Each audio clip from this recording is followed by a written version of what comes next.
Hi, welcome to episode 57 of Pink's Picks, recommendations from a sort of retired English teacher. Though their publication dates differ by decades and their settings are separated by continents, both bildungsroman novels, Their Eyes Were Watching God, and The Girl with the Louding Voice feature fiercely independent female protagonists trying to survive and ultimately prevail in male-dominated societies. The similarities, however, do not end there. Zora Neale Hurston and Abby Dari's narratives, published respectively in 1937 and 2020, are enriched by vernacular. In Eyes, the collective dialogue is dialectical, idiomatic, colloquial, and metaphorical. In Voice, main character Adunni's diction and grammar are a sometimes comical, other times tragic mish-mash of her native tongue, tribal Yoruban, and English, the primary language of Nigeria. Both authors stealthily reveal their settings through the use of allusions, references, events, and context clues. Early on, we know where the novels are set, Florida, Nigeria, but not when. The reader must deduce Hurston's time period, early 20th century. Dari, on the other hand, does finally reveal hers, 2014, 247 pages into the plot. Their shared themes include loveless marriages, verbal, physical, and sexual abuse, forbidden love, religion, the often petty jealousy and vengeful bullying nature of women, and characters' journeys from object to subject. Both writers' use of language is masterful. They employ vivid imagery, visual, oral, olfactory, tree symbolism, and dream and time motifs. In Voice, Adunni is told that in this part of the world, a woman's achievements can be reduced to nothing if she is not married.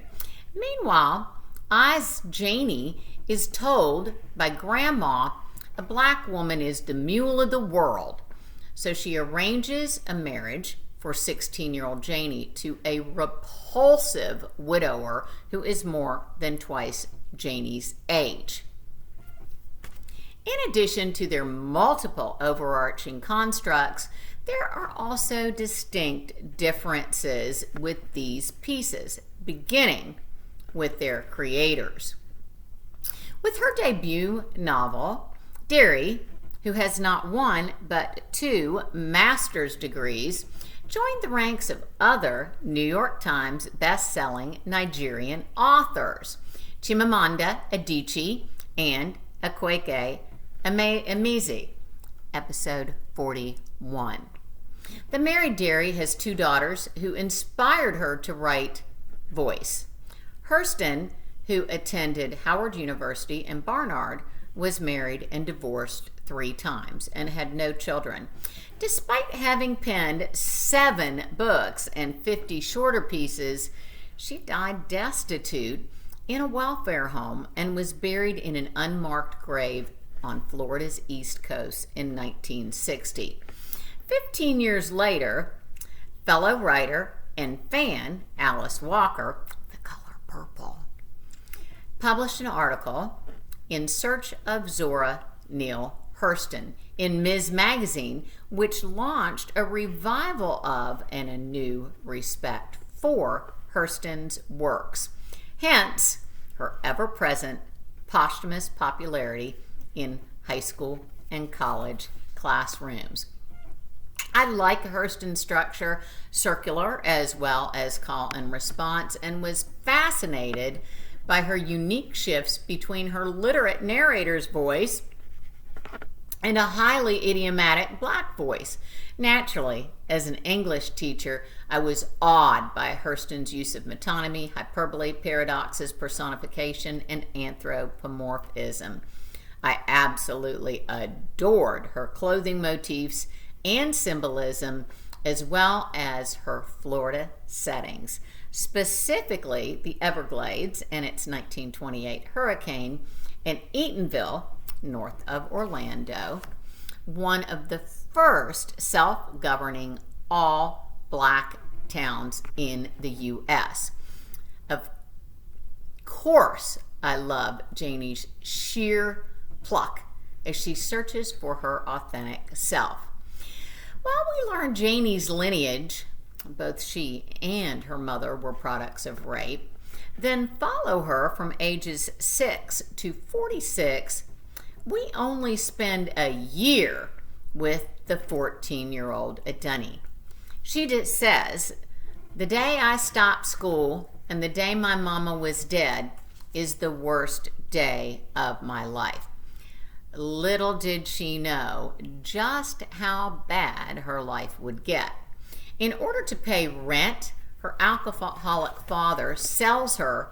Thus, she becomes one of 3 wives living and being abused in the household of a revolting middle-aged man. After tragedy strikes, she is sold again.